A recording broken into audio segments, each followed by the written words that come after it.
Keeper, The Legend of Omar Khayyam, but also known as Empire Rising in the UK, Legend of a Warrior. Now, before I kind of get into the review, I kind of want to talk a little bit about the UK release here, because if you're seeing this cover and you're kind of reading the blurb on the back, this is presented as a very, very different film than it actually is. Now, let me just read you the blurb that it says here. The true story of a legendary Persian warrior is told in this sword and sandals adventure that will appeal to fans of Gladiator, Game of Thrones and 300. Through their mutual love of the same woman, a warrior becomes a sworn enemy of his long-term friend, the original creator of the sect of assassins, and eventually the two will go to war and only one can survive. So that makes it sound like it's going to be this kind of historical war film, basically, and it really, really isn't. So don't be fooled by that cover. So what this is actually about is it's a partly historical piece, but it's actually cut together with kind of scenes that take place in contemporary times. And I'll be quite honest, they are a complete waste of time.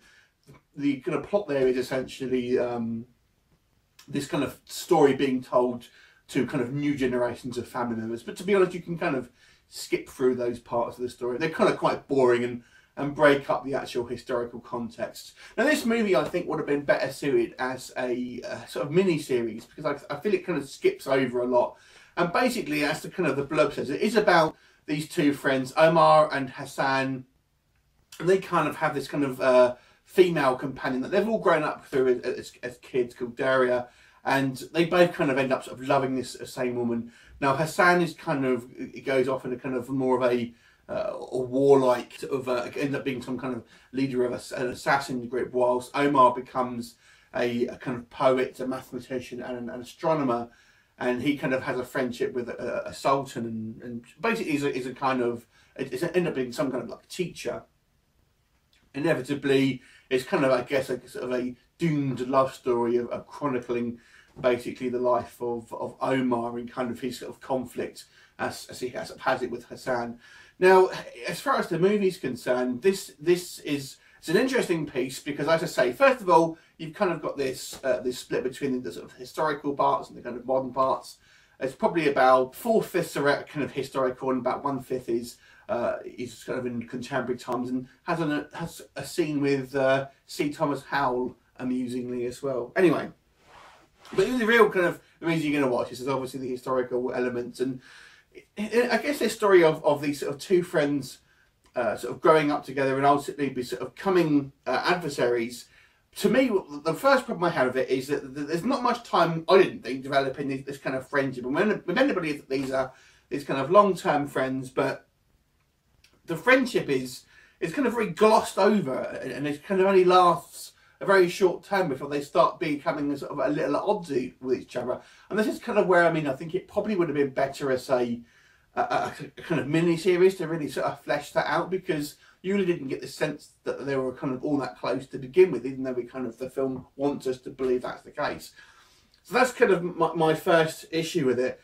And I guess another issue I have, this is obviously meant to be historically, well, based on facts, and it seems this is kind of a very sort of glossy Hollywood type telling of this particular story. Now, I will say this: I'm really not that familiar with the actual events and stuff like that, so I can only really go on what I see in films and stuff like this. But it does seem to have this kind of hot sort of gloss on it. That being said, one of the sort of key strengths to this movie is the location shooting, and I understand it was all sort of shot on location in the Middle East and stuff, so it does have a kind of a very authentic feel to it, and it looks really good.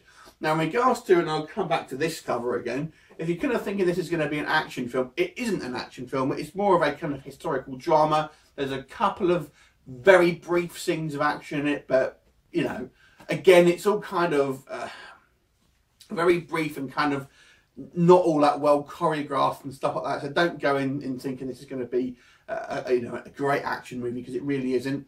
I got to say, I wasn't a huge fan of the acting on this movie either, and it kind of feels like I'm kind of bombing on this film a lot. It does have actually quite a lot going for it. It is, I guess, it is an interesting story, even though it's kind of seems to be simplified somewhat. But the acting was a little bit sort of grating by certain actors, and you know, kind of just a bit cheesy here and there. But you know, when you look at it, it's kind of visually very interesting. Obviously, the locations, the costumes, everything like that. You know, it looks very kind of lavish, and you know, it does have a sort of certain appeal to it. I'm not a huge fan of these modern segments. I think it could have done without that. And you you don't really care about that sort of section at all. Don't know why they have that. There's a few films that do that. I can't really understand it. Kind of reminds me of Assassin's Creed in a way. This film was actually, as I say, actually made in 2005, and it's only sort of come out in the UK in 2014. So it kind of has this Assassin's Creed vibe to it, I have to say. If you kind of, you know, you like your kind of, I guess, historical kind of Crusades type films, that kind of thing. This is a sort of around that sort of period. So I guess it's worth checking down, but I don't think it's without some kind of serious problems. I'm going to give it a 6 out of 10. Leave me a comment. I look forward to seeing you next time. Bye for now.